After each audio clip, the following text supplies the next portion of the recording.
Shkodra do të mikpres për mbrëmjes së 30 majit zërat më të bukur të fëmijëve nga trojet shqipfolse dhe diaspora. Edicioni 63 i festivalit mbar kombëtar të këngës për fëmijë pritet të jetë festa e madhe që i bashkon të gjithë rreth muzikës. Përgatitjet janë drejt fundit dhe grupi organizator premton surpriza dhe risi në skenën ku ngjiten talentet e reja. Kjo traditë vazhdon,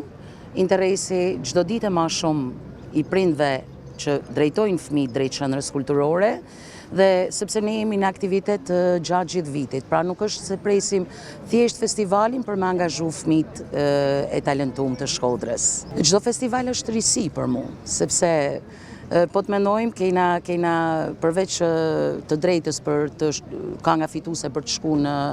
Junior Fest, ne kena fëmijë që vinë nga mosha 5 vjeçare, vetë këngët janë risi në çdo festival, besoj. Atëherë ky festival i fëmijëve është një festival traditet dhe ne mundohemi të mbështetemi tek ajo traditë që kemi arrit deri në të 63-tin. Si mjet është një paksa e veçantë, sepse nga ky festival përzgjedhet edhe kënga që do të shkojnë në Junior Fest,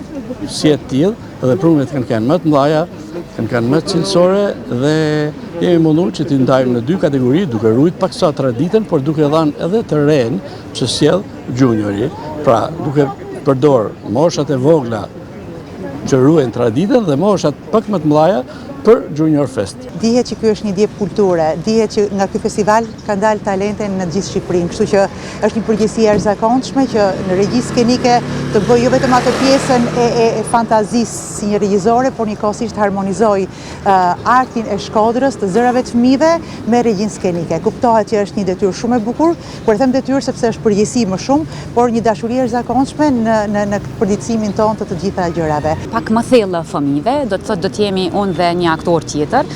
të cilë do ta prezentojmë festivalin dhe do të ketë elemente shumë të bukura të prezentimit të secilës këngë, ku fëmijët bashkë me publikun do t'i fusim në botën magjike të secilës këngë me përmbajtjet